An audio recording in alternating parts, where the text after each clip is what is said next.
Hello, everybody. I'm Skip Elsheimer. Welcome to the AV Geeks lunchtime streaming show where we watch old 16mm films when technology lets us. There's always something.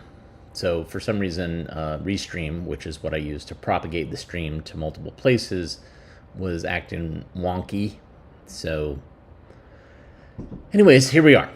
We're going to get started with some films that I actually scanned this morning.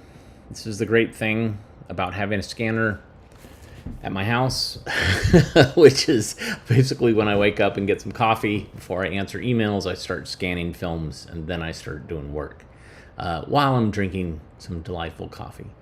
So this is called Others, and I think this is, I'll let you try to figure out when this was made. And it's by Wombat Productions, and Wombat Productions traditionally just distributed films made by other people. So this is interesting. So here's Others. Enjoy.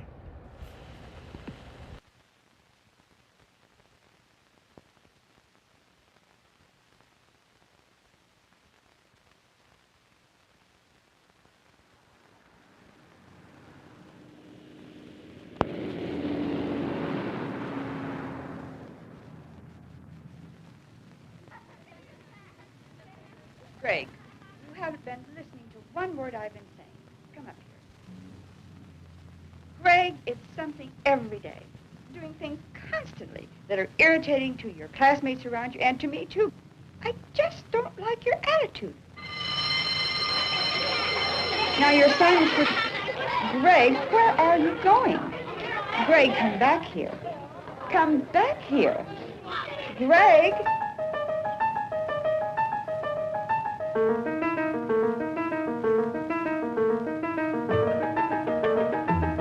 Hey, Greg!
Yelled at you, huh? In front of the whole class. She says I'm a troublemaker. That's why I got this. Wow, what did you do? Nothing. Nothing, wow. I ain't never going back to that school. Never. I bet if a person went up to Alaska and worked underground as an atomic scientist, those attendance teachers would still track you down. Who said I was going up to Alaska? Hey, I know how we could get even with Mrs. Dworkin. My brother used to deliver newspapers to her house, so I know where she lives, so we can go up there and maybe throw over garbage cans or something like that. What are you talking about, Grady? Well, you want to get even with her, don't you? Yes, but not that way.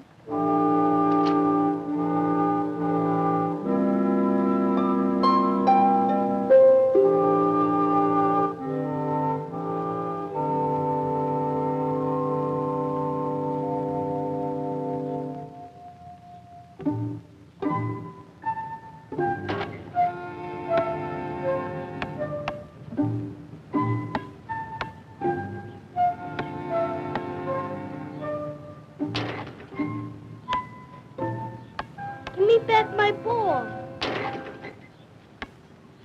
Aw, come on. Hey, Greg, give me back the ball. I just want to play with you.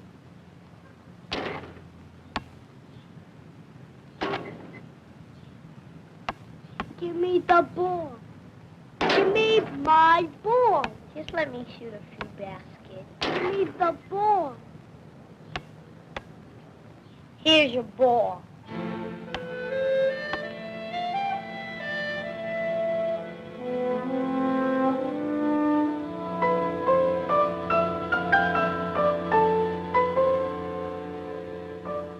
You know, my new boss spoke to me today like I was dirt. I really don't understand who those people think they're talking to. This company has treated me like dirt for a long time. When a person gets used to being treated like dirt, he becomes dirt. I know, but it's important. It's important that you listen. The most important thing to me is my pride and my dignity. If I have my pride and my dignity, all the other things will fall into place. Don't you think it can be worked out some kind of way? I doubt it. This is the third time this has happened to me. Greg? Greg, go in the room and play checkers with Gran. I'm going to go in here tomorrow, and I'm going to tell those people exactly what I think. But then they'll tell you what they think, and they'll say, Bill Brown, we don't need you. Take your check. Then what? Greg, why don't you go in the living room and play checkers with Gran? She's been waiting for you. I'll finish feeding the baby.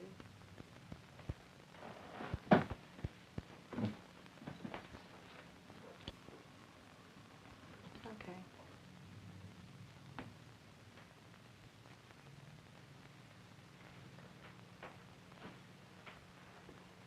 Dad, today in school. Greg, it's very important that you understand that your father was always his own man.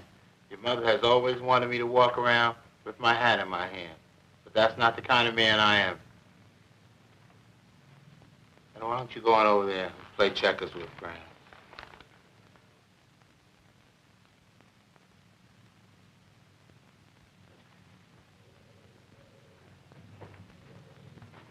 What took you so long, Greg?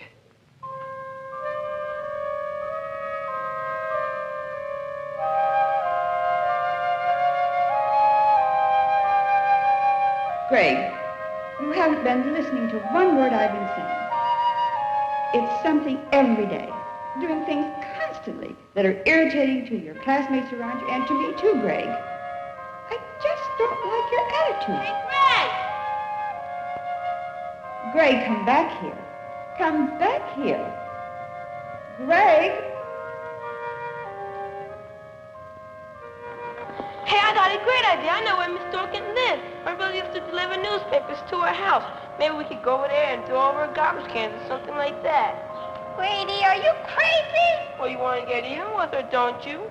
Make the move, Greg.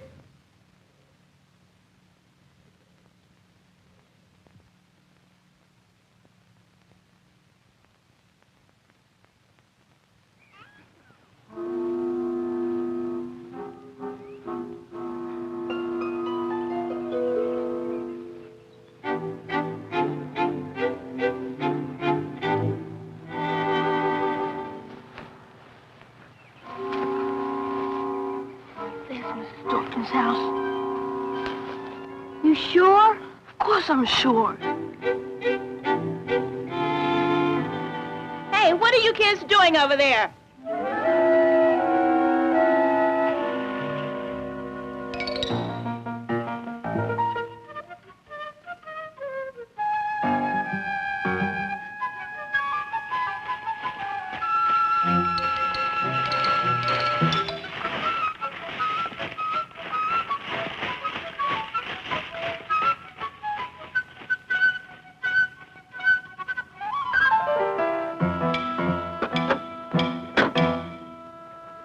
Greg, how nice to see you. Hello, Mrs. Dawkins. Greg, is something wrong? No, ma'am. I know you're just playing, but Greg, for just a moment, would you mind coming with me? I've got to be getting home. For just a few minutes, Greg. How would you like some milk and cookies? Oh, thank you. Oh, please. You know, my daughter, I bet you never knew I had a daughter, did you? No. I could count on her to feel better if I would give her milk and cookies.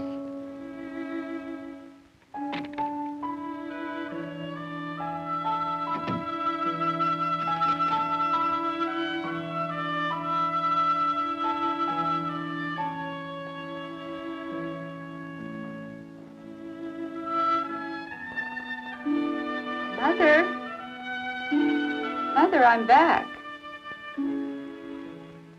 Mother?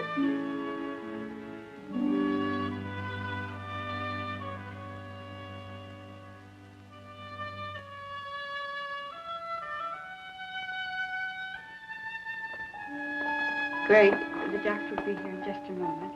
Would you mind staying with me until he comes? Mother has been ill for a long time, Greg. I've had a woman come and take care of her while I'm at school, and this has worked out pretty well. But I like to be here with her myself.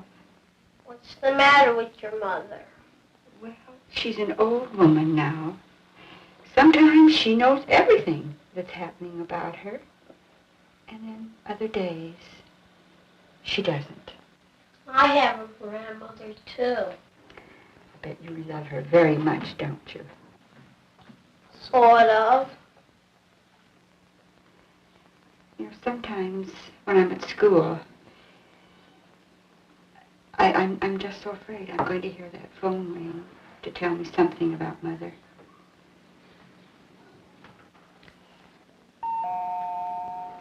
Greg, that's the doctor now. You stay right here, and I'll be back in a few minutes.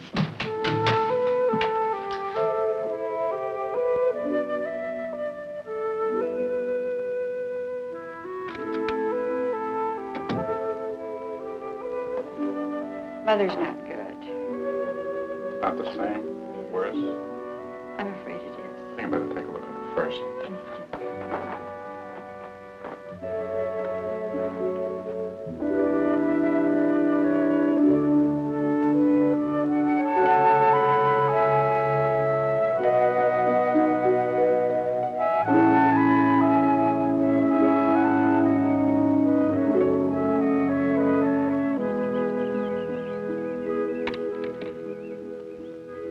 Greg, it was so nice to have seen you. Thank you for helping me. Goodbye. Bye. And you have a good weekend.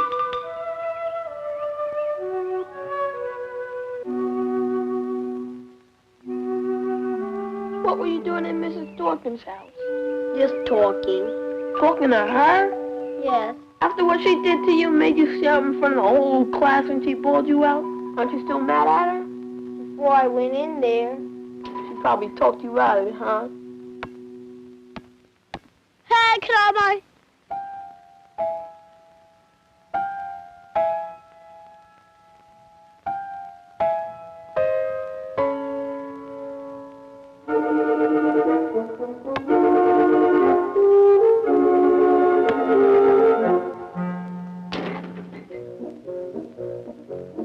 You really like it now, don't you? Not when I went in her house. How come? She's not such a bad person. But everybody hates her. People in school don't understand what problems she has. And what problems does she have? Yes. Or what? Just because somebody has a sick mother doesn't mean they have to be mean to her. Why do they act that way? I understand why she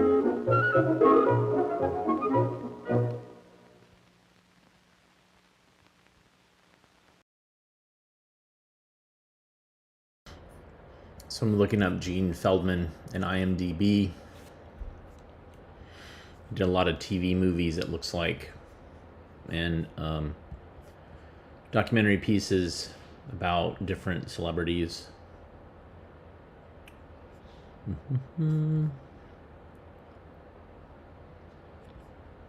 They do not, of course, list others. They list almost everyone does, which I have. I believe I have that, and I think those are two films that I might have. Yeah, very similar. Short dramas. Anyways, yeah. I'm sure teachers loved showing films to kids about the fact that teachers have feelings and are actual human beings and are not just people that yell at kids. All right, this next film is I wish I had known that I had this, because I could have shown this and some other films about dragons and medieval times at Fantastic Fest, which had a medieval theme. And I was like, well, I don't know if I have enough films that would make this work. So anyways, this is Magnets, The Dragon's Secret. Enjoy.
Magnets are used in many ways.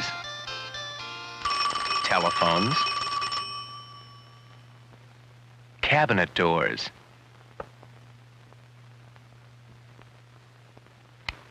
tools,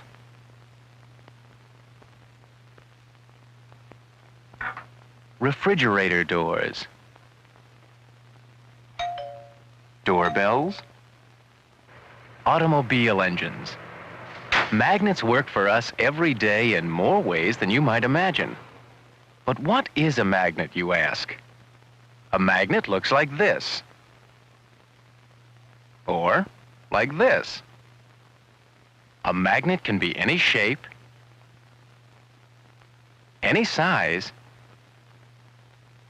any color. But just any object can't be a magnet. It has to be made of the right materials. Is it made of the right materials?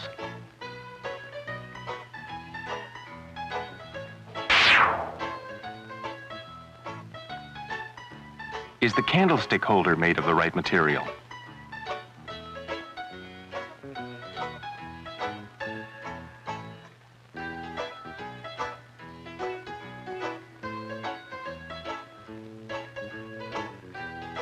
Is the sneaker made of the right material?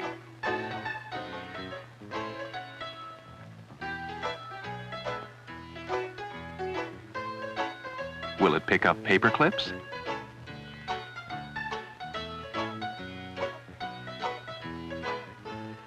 Oh well. Would you like to know how to make a magnet? Here's how to make a magnet. Start with a factory. A magnet factory is best because it will contain all the materials, tools, and machines that you'll need. Go to the materials department and mix together just the right measurements of metal materials. The metal materials can be a large, solid form or in small pieces. The important thing is that the material is metal. The metals used here are aluminum, nickel, and cobalt. Now, heat up the mixture in a furnace at a very high, very hot temperature. While that's cooking, decide what shape you want your magnet to be and make a mold of that shape. You can make more than one magnet at a time in the mold.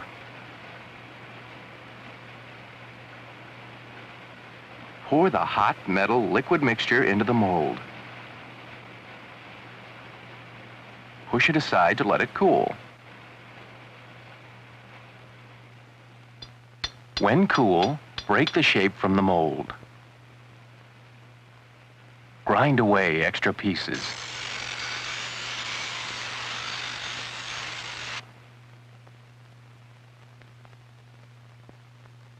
Test it for size and strength. Now, it's ready to become a magnet. Just mixing the metals into another form doesn't make a magnet. Through a special process with electricity, the metal shape is magnetized. And that's how to make a magnet.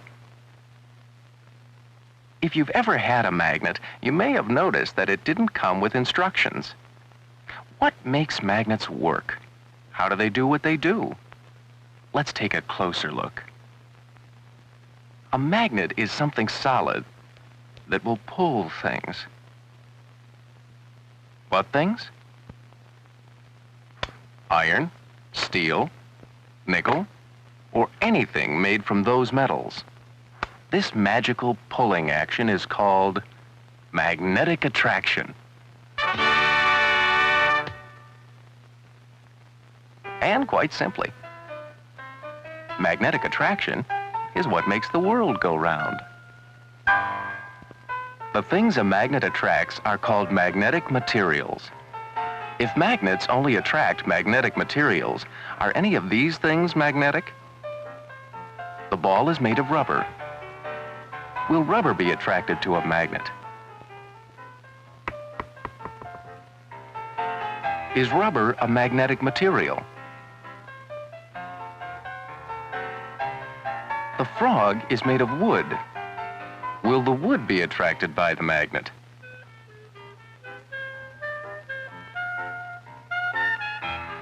Is wood magnetic? A plastic railroad car? Will plastic be attracted to the magnet?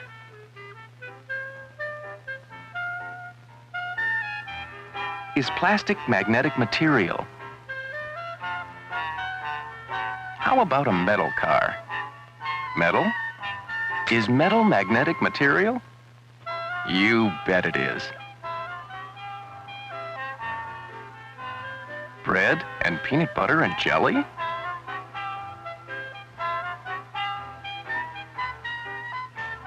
A glass of milk? There must be an easier way. Magnets are made of metal materials, and magnets attract only metal materials. Now, what could you do if you could make your own magnet?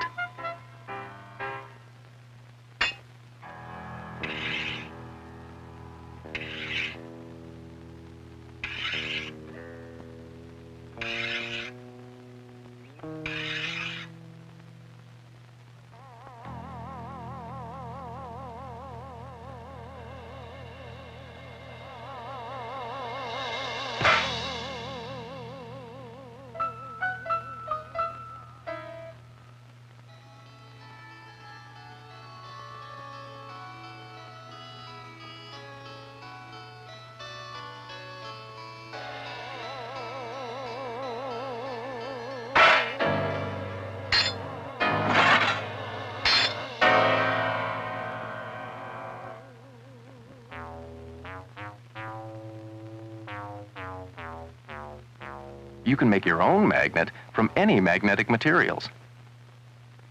The needles are made of steel. Will the needle pick up the paper clips? No. First, the needle has to be magnetized. Stroke the entire length of each needle with one end of a magnet.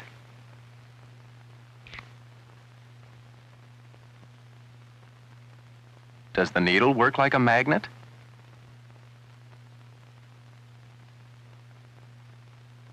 Now think about this. Once an object has been magnetized, can it lose its magnetic power? If a magnet is pounded or heated, or if a magnet is dropped, it may no longer act as a magnet.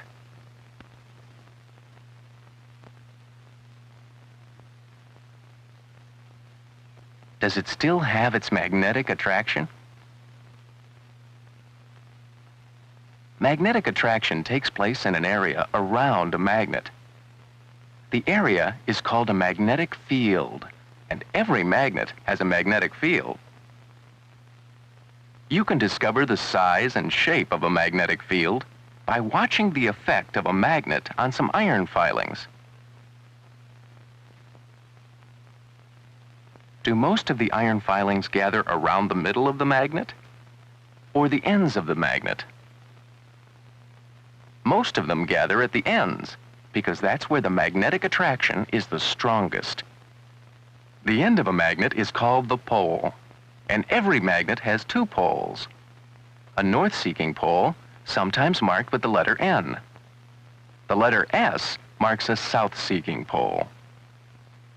Will magnets attract each other? Let's see. These two poles are different, or we say unlike, and they attract. Unlike, attract. What about two poles that are the same, or as we say, like? Will they attract?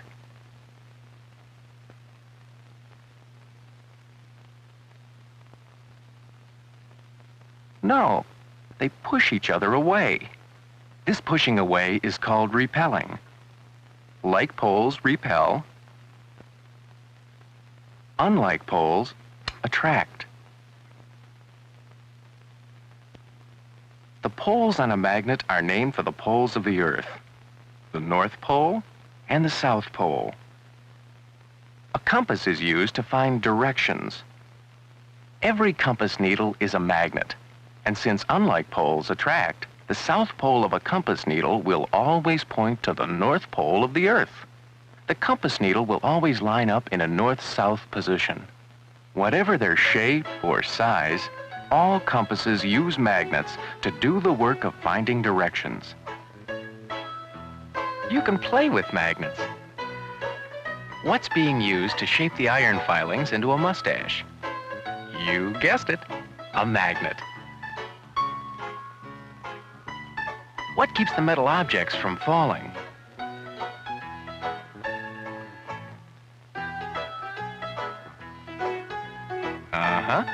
It's a magnet.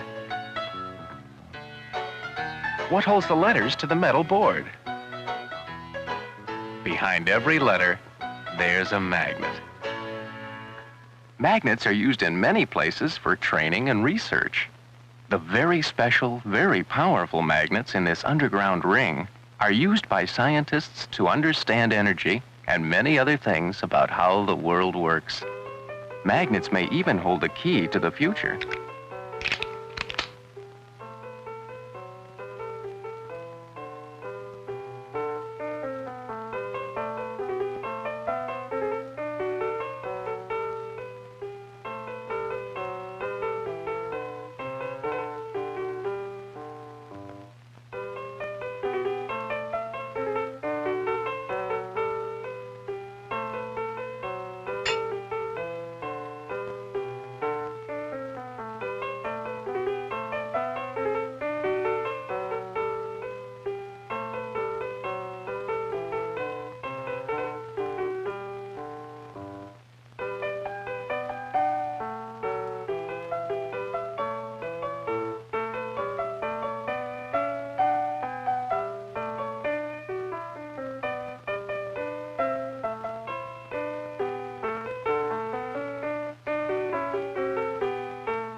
I don't know, did that animated piece at the beginning about the dragon make any, really, did it add to anything? I don't know. Not sure. But this next film is really kind of fascinating. I scanned it, but the way we scan, we can't hear the soundtrack. So I did watch a couple of minutes of it at the beginning, and it's got a weird beginning. It's, I guess, a bunch of coworkers at lunch talking, and it's but that's not really what it's about. So the title of this film is "If It Doesn't Work, Complain." Enjoy.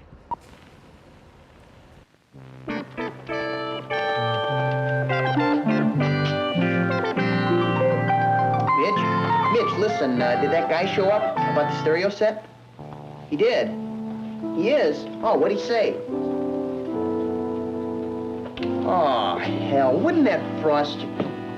Well, listen, did you ask him? Put him on. Put him on. Hey, Walt, are you gonna be eating with us today? Now, what the hell do you mean by... Sheesh. You, Alan. Yeah, this is Whipple, the guy that bought the stereo set. Now, listen, I want to know what's Buenos wrong dias, with Jenny. this thing. How's the Spanish course coming? I see. Sometimes I don't feel so No, the Spanish. sound Me isn't neither. Right. It wasn't right from the You want first some time coffee? I played it. Not that mud. What do you mean the I got my own. cartridge is no good? Now, look, if that cartridge is no good, it's up to you to replace it. Say, what's with Walt? I was afraid to ask. He almost took poor Alan's head off. Oh, come on, I just got the thing. What are you talking about? How's the world out there, Henry? Cold, rainy, miserable. Everybody hates everybody. It's a jungle out there, Jenny. Nice of you to say that, Henry. Makes me feel all warm and cozy. It's not so nice inside either. What's the matter with Walt? We'll hear soon enough. Didn't you bring a lunch, Adele? Oh, no, Alan's getting me a sandwich. My fault? Oh, come on. You know, I hate it when people get so mad. Okay, here we are. It's lunchtime. Let's see. One giant moose burger, one chocolate malt. That's for me. Now for Adele. One barbecued beef, heavy on the mayo. One cherry pie. And one strawberry shake. Do I have to watch? I got something for Walt, too. I'm very forgiving. Let's hope he... Uh-oh, here he comes now.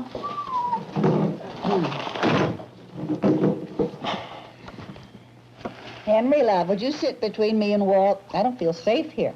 I've got a wife and child to think of. What's wrong, Walt? 250 bucks. Ooh. 250 bucks and the thing won't work. What kind of thing? Oh, look, I don't want to talk about it. I'm just too damn mad. Talk or don't talk. Just don't keep us guessing. I guess I've been acting like a jerk. Sorry. Come on, man. You can tell us. We're all friends. Yeah, what was it? A stereo set in components. What are you gonna play on it, Lawrence Welk? No. When I worked in that record shop, I got hooked on listening to symphonies. So you bought a stereo. Yeah, 250 bucks. Great buy, worth maybe 400. Except it didn't work. No. And you complained? You bet I did. I rounded up that salesman that sold it to me. So he sent a repair guy out to the house. That was him I talked to on the phone. We heard. And he wouldn't take it back and give you a new one. Nah. He said it was the last one he had in stock, but for 200 bucks more. Oh, brother. Yeah, and the repairman, that jerk, admits there's a bad circuit, but he claims I must have put it together wrong. What can I do? Well, you could go down there and yell a little. When? I can't take a half day off. Give him a phone call. What for? Look, I know when I've been taken. What can I do? You might as well relax. They make it too hard for you any other way. That's right. Look what happened to me and my pantyhose. I would love to hear what happened to you and your pantyhose. That is, if you can tell it in mixed company. No, it's not anything like that. You see, I bought these 3 pair of pantyhose at a discount place because they were only 69 cents a piece. And they didn't last? No, they got runs in them before I even put them on. So I went to return them, but I got the wrong store. How could you do that? Well, there are 12 branch stores in this discount chain, and they said I had to take them back to the same place that I bought them. So when I got to the right place, they said that I had bought them at a special one-day cheap pantyhose sale and that they didn't have any more like them And so... So you were out 207, right? Oh, no, I still have the pantyhose. Only they aren't much good. I guess I'll never buy that brand again. If I were you, dear, I wouldn't buy anything in that store again. But at least 207 isn't such a lot of money these days. A lot or a little, it's sure hard to get any satisfaction out of a store lately. So you've been stung too, huh, Juanita? Just about. I would have been if it hadn't been for my husband, Pete. But how's that? Well, Pete's been working on the late shift at the plant. And when he gets home about midnight, he likes to have some toast and chocolate. Real Mexican chocolate. Man, I wish Carla were here to listen to you for just 1 minute. I generally get potato chips and Kool-Aid. So what happened? Our old toaster didn't work too good, so I stopped after work and got a new one. $8.95 plus tax. Well, that sounds nice. Just listen. Pete came home. I had the chocolate made. I put a slice of bread in the toaster. I pushed down the little dingles, and it blew out every fuse in the house. I bet that really made him mad. Well, at least you didn't blow $250. Hey, listen, you guys are ruining my appetite. My moose burger doesn't even taste right. Must have come from my butcher. Oh, come on, Henry. Short-weighted food, bad meat, landlord problems. That's life, baby. Part of the pollution we breathe. Well, it's not that bad, man. Listen, last year we got my mother a pressure cooker. She likes to make kapusta, cabbage soup. Well, this cooker had a leak in it, and we ended up with sauerkraut all over the kitchen walls. Oh. It was on Mother's Day, too. Well, what did you do? Told the guy he owed me for the cooker. Also for repainting the kitchen. Well, what did he say? He said no. So? So I took him to small claims court. I got $300. Oh. Yeah? How much did the lawyer cost? Oh, no lawyers. Small claims court, you don't need a lawyer. You just go down, and the clerk gives you the papers to fill out and tells you what kind of evidence you need and what to do at the hearing. And then you take it from there. Wow, man. Sounds like something I've got to look into. Walt, maybe that's what you better do. Oh, no, I've never done anything like that in my life. Time to learn, man. Time to learn. Of course, I don't know. I wouldn't go to court unless I tried everything else. How much more everything else, Counselor, must Walt do? What do you think, Jenny? Oh, I don't know. I always yell a lot, but then I can get away with it. I'm just a little old lady in tennis shoes. You're right. You gotta cool it. You should never get any madder than you absolutely have to. Oh, Juanita, you never did tell us what you did about the toaster. Oh, I brought it back to the store. Well, did they give you a new one? Uh-huh. Come on, Juanita, what did you say to them? Yeah. I feel like such a fool listening to you. All right. I walked into the store, and I looked around for a clerk. And he said, could I help you, please? And I said, somebody better help me or my husband Pete will kill me. I want to exchange this. It's a toaster. And he said, did I buy it in that store? And I said, if I didn't buy it in that store, what am I bringing it back there for? And he said... He said, could I see your sales slip, please? How did you know? Anyway, I didn't have the sales slip because I lost in all the excitement. And he said, did I want an exchange? And I said, what did he think? I want a toaster that will toast bread, not the wiring in my house. And he said... Oh, let me do this one. Yeah, go on. I'm sorry, madam. I can't give you an exchange without a sales slip. Why do they always call you madam? I mean, it makes you feel so dirty. You know what I mean? That's the story. Pretty stupid, huh? No offense, Juanita, but I wouldn't give you an exchange on that story. Why not? Well, number one, you didn't tell the guy what he needed to know. And number two, you didn't show him anything to prove you bought the toaster in his store. You're so bright. How come you're hung with an expensive stereo, huh? Well, I installed it myself. They said I did it wrong.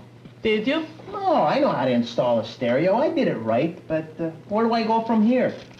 The store manager. Did you go to the store manager with your toaster? Not the first time. But Pete and I went back again. We walked into the store with the toaster in one hand and the cancel check in the other. We said we wanted an exchange, and we got it right then.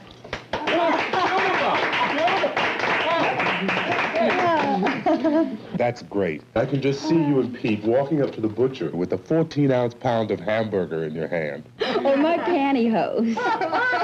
Okay, there's probably nothing that works for everyone every time. But don't you have to figure all the possibilities? Well, take Walt here. Now, he talked to the salesman, he talked to the maintenance man. Nothing happened. Now, in a situation like this, he can afford to move up the line. Talk to the manager. So he throws me out. Then what do I do, right, my senator? What can he do?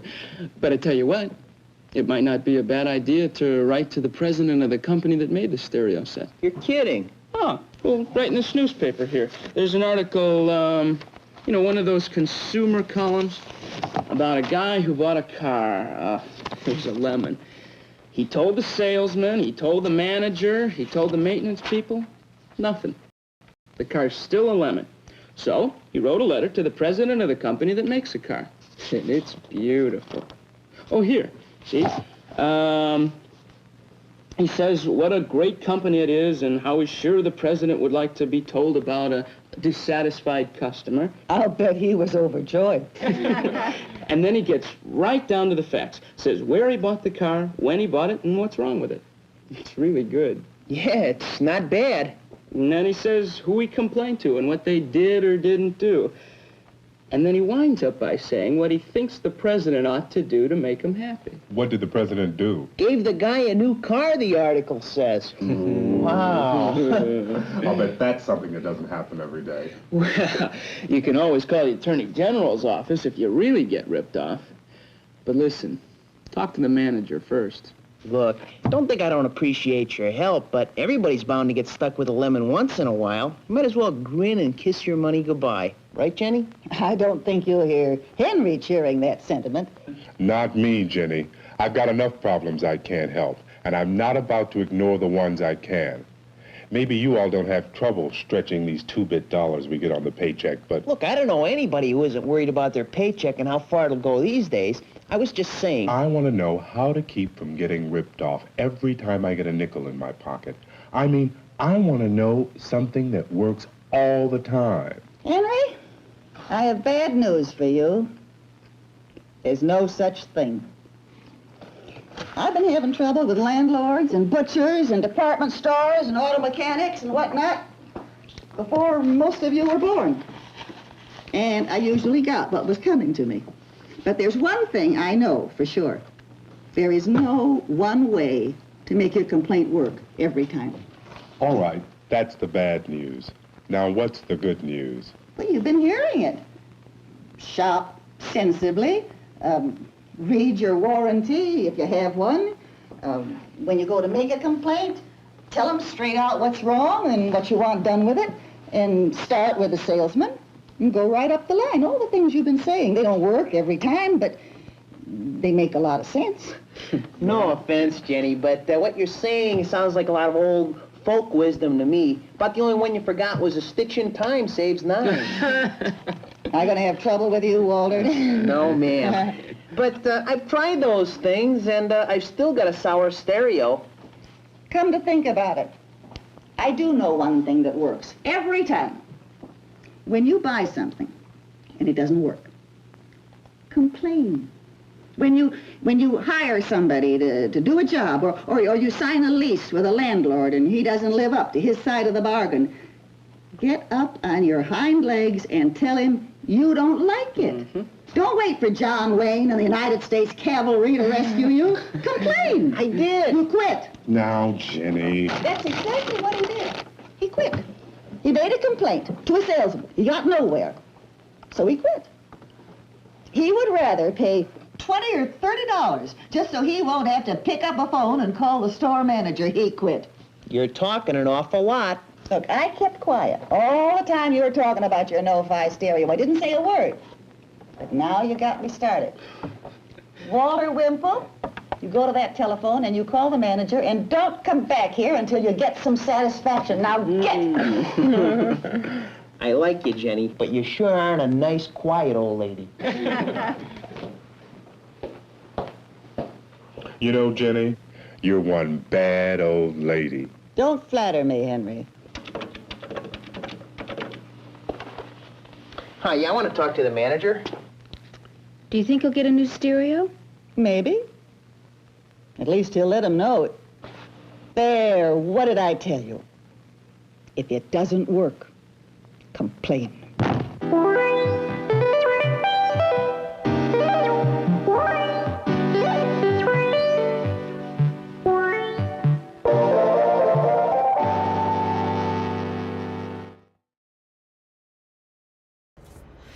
That was a nice kind of synth stinger at the end. Yeah, what a strange thing. And the women talking about the one woman taking Spanish lessons and not feeling Spanish today. Weird. But, so that's the thing is, in watching this, I'm like, well, what a strange way to talk about consumer complaints. But really, that's how people do it. That's just how people communicate about this. They all share stories about how they were ripped off, and then somebody comes up with a plan. And so it's not that far off. Like, I've certainly worked places where during lunch, we would talk about stuff like this all the time. So it's kind of interesting. All right. So we've shown different versions of Rumpelstiltskins, the story of Rumpelstiltskin. With puppets, with animation. This one's live action. So I'm kind of interested to see what this is like. This is the tale of Rumpelstiltskin. Enjoy.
She came to visit. Is this one of my relatives? No. But he started a chain of events that led to the building of this great palace. Get on my knee, and I'll tell you the whole story. Now, once upon a time, many years ago, when your great-grandfather ruled the land, the kingdom was very, very poor. There was a miller who lived not far from the castle. One day, after drinking far too much ale in a local tavern, he bragged that his daughter was so clever she could spin straw into gold. Well, of course, it wasn't true. Nobody can even spin straw into hog's bristles, let alone gold. Unfortunately, word of the miller's daughter's imaginary skill reached the castle, and the king ordered her to appear before him. My daughter seems to have gone in the wrong direction. Oh, no, she's fine. Don't worry about her. Actually... Oh, what wonderful times we shall have. The kingdom is entering upon a new life. Down in the dungeon with you. Why are you doing this? What have I done? Come on. Just call when you're ready. And the king doesn't want a piece of straw left. What? Does he want me to eat this? No, girl. Spin it. Spin it all into gold. And the king wants very fine gold, too. Remember that.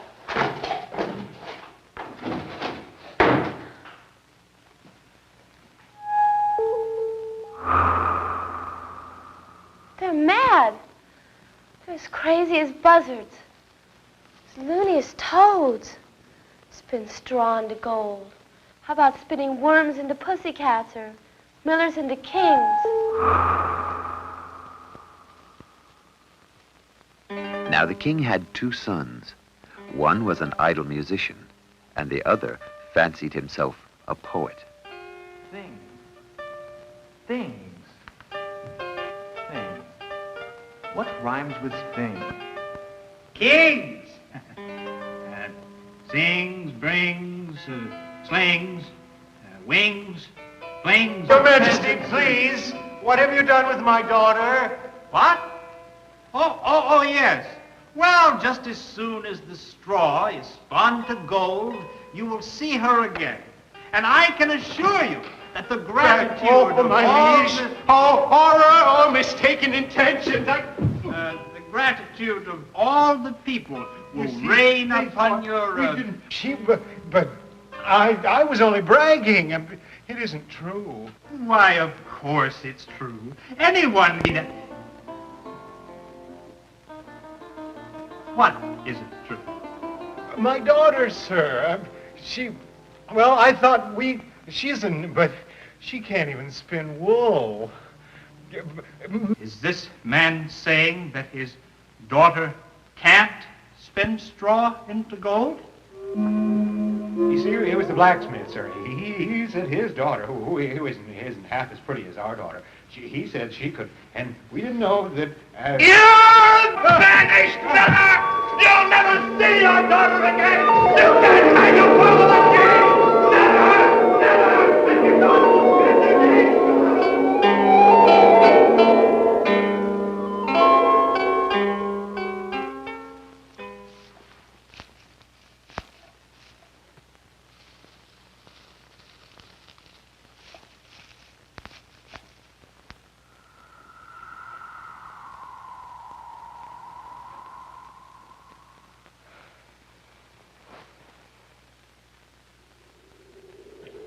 Why are you here, child?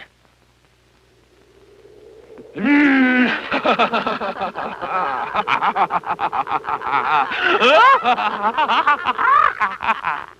want you to spin the straw into gold, don't they? They're mad, aren't they? Well, what will become of me? Mad kings and little people with windy voices? What will become of you, indeed?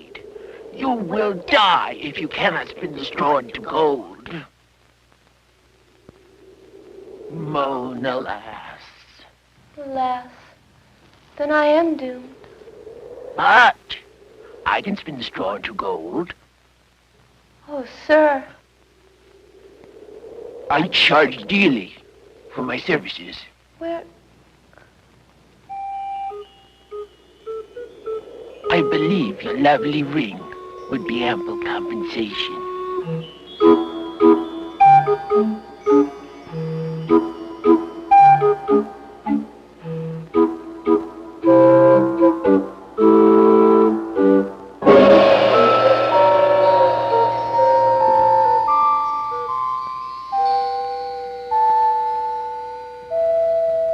My subjects are liars and braggarts.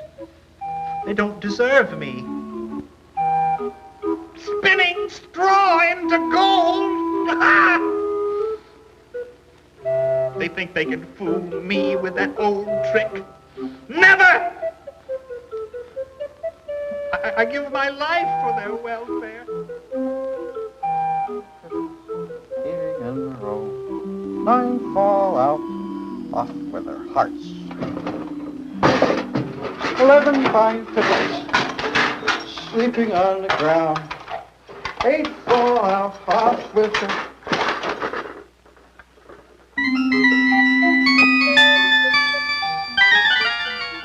Of all the kinds of people in the world, I think I like millers the least. What do you think, fool? It's not right that a fool should squeeze oranges. Yes, quite right.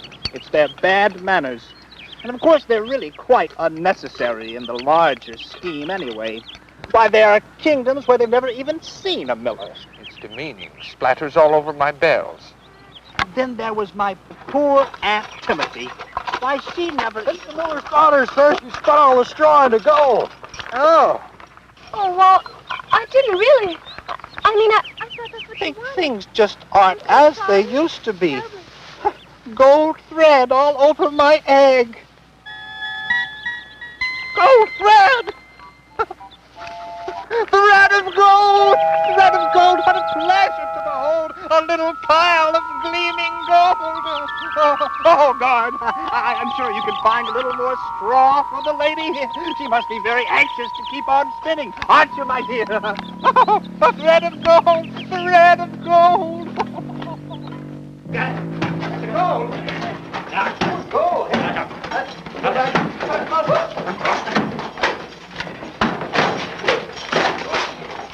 Now, all right.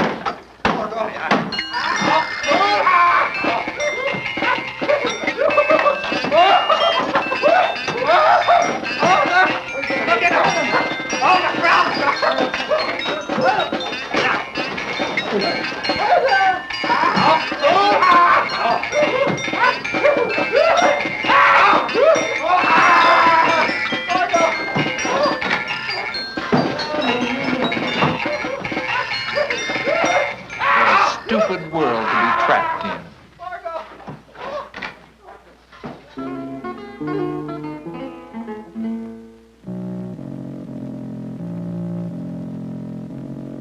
And then, of course, we must fix the South Tower. A new granite facing would be nice. And a few cannons. Oh, and a moat! I don't know how we've gotten along all this time without a moat. It will come to no good, Your Majesty. What? What? Oh, I suppose. Well, then just half a moat.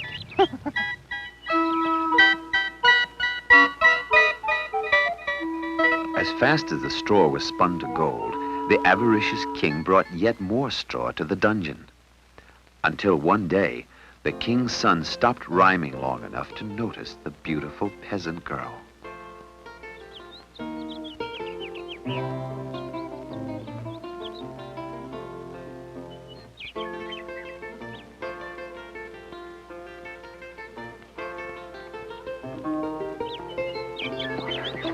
How would you like to marry?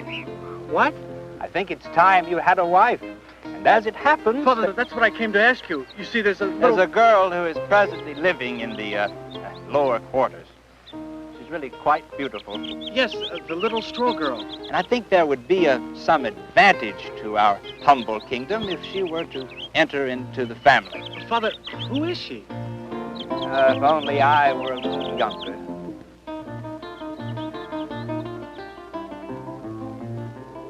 Tonight, the very last night for spinning fodder to wealth. How long have I been here? It seems like years. Only days. It is snowing outside this night. Let me see the snow. I hate this room. Spin tonight and win the light. What can you pay me? I have nothing. So sad. If you become queen, will you give me your firstborn? If I become firstborn? Queen? Yes, yours, of course. Just let me be. Spin and let me free.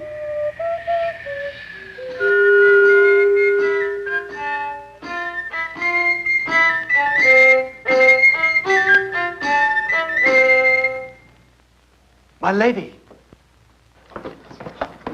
lady, we are to be married, and you will be queen.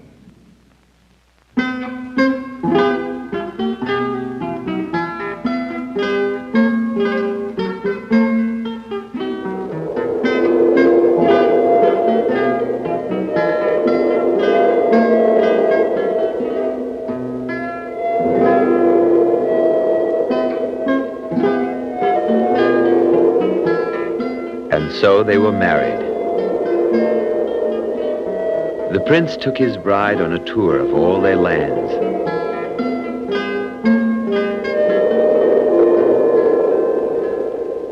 In the many months that they traveled, the princess saw things she had never imagined.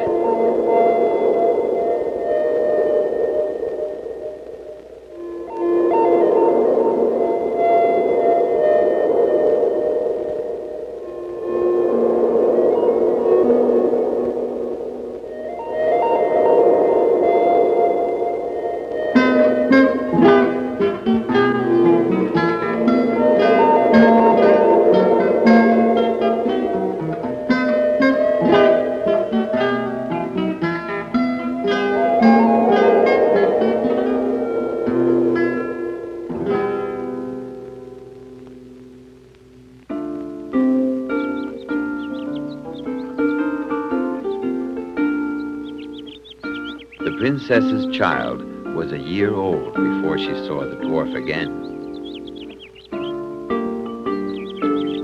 Go, away! So, you remember our little bargain. You see, it was all planned. What do you want?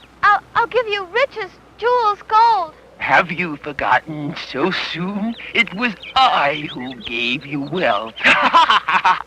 Before you were born, I knew the foolish miller would singe his wings on the anger of the king. And even before that... Who are you? I am someone who was taken from another queen so long ago. I have forgotten. My life's voyage dazzles my memory. Please, dear Windy Man, please, your mercy. If you so desire the child, then you must understand the taste of my love. There is something wrong here. It was not supposed to go this way. The tears should have been stone, not salt. This is my final compromise. If you can guess my name, in 3 days you may keep the child. Harold, Harry, Hortense, Hank, Half Moon, Hal Burton, Henry, Hal, Harold. No, I said that already. Really, Your Majesty, why do you want all these names? Please, don't stop. I must have them. Hurry. Well, it's better than squeezing oranges. Let's see, there's Harness and Paradise, Hesiod and Heffalump, Horatio, Hetty, Hunky, That's a good one. Hunky?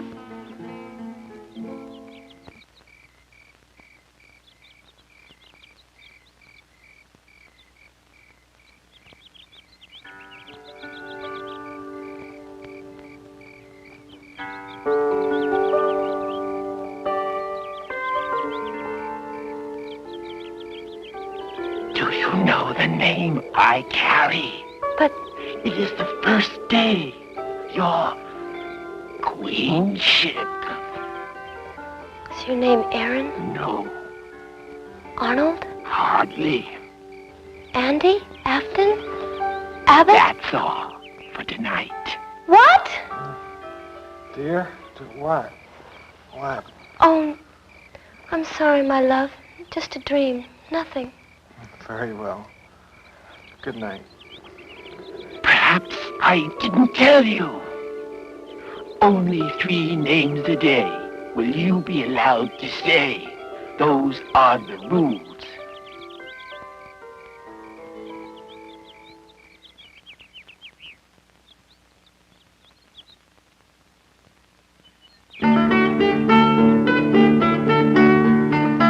Your name is Spiderlegs. No.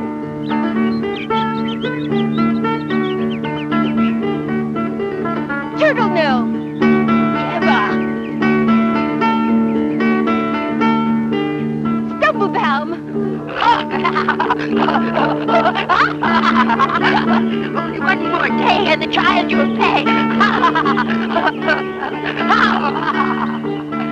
Skettlebeast, Scunchin, Fishfang.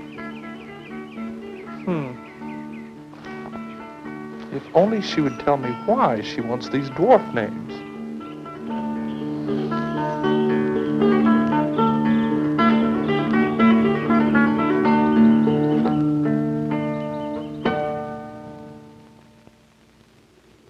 Today I am baking, tomorrow I'll brew, and at eventide fetch the queen's baby. Things are not as they should be. The day is wrong. The bargain she'll keep, though maybe she'll weep when my name is revealed. Rumpelstiltskin. Kiss, kiss, kiss, kiss. It didn't take the fool long to figure out what had happened.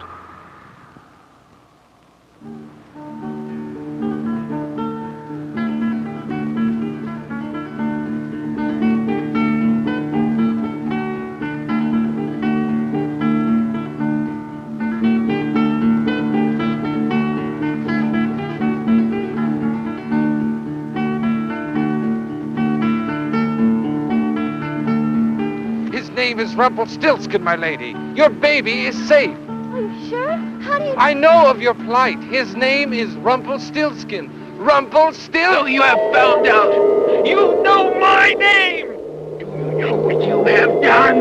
For 1,000 generations, my people have inhabited the forest, but you have stopped it. My only chance at a child, my only hope for continuance. You don't know the ancients you have torn! So that's how you came to live in this great castle, from the gold spun by a dwarf, as your grandmother dreamed on. But what happened to the miller? Ah, yes. Like so many stories about kings, this one's ringed with sadness. No one really knows what happened to the miller that your great-grandfather banished. But I suppose he just wandered for the rest of his life, thinking of his daughter and the cruelties of circumstance.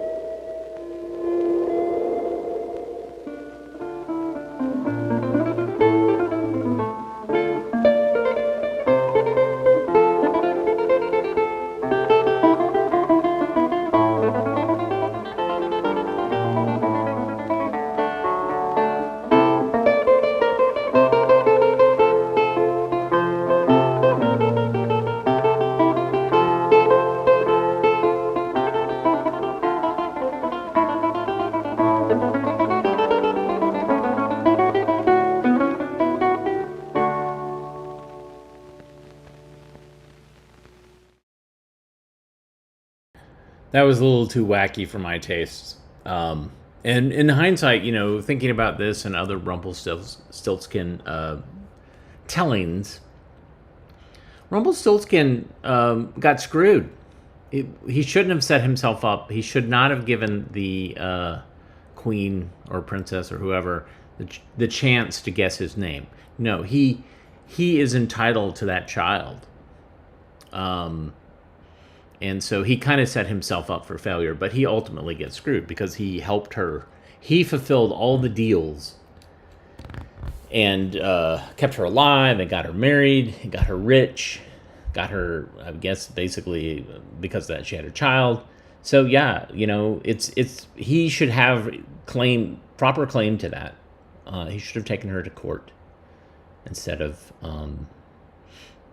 coming up with these weird negotiations regarding his, and then he got mad about it. Like, come on, you set yourself up.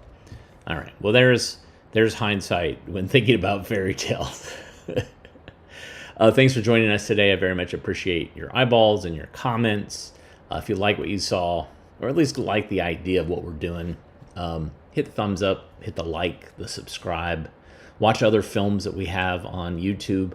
You can also donate via the Super Thanks button or go into ko-fi.com/avgeeks or patreon.com/avgeeks. Those are great ways to support us. And yeah, we love hearing from you. And we will be back tomorrow. What is tomorrow? Thursday? Yes. More films tomorrow. Everybody, enjoy the rest of your day. We will see you soon. Take care.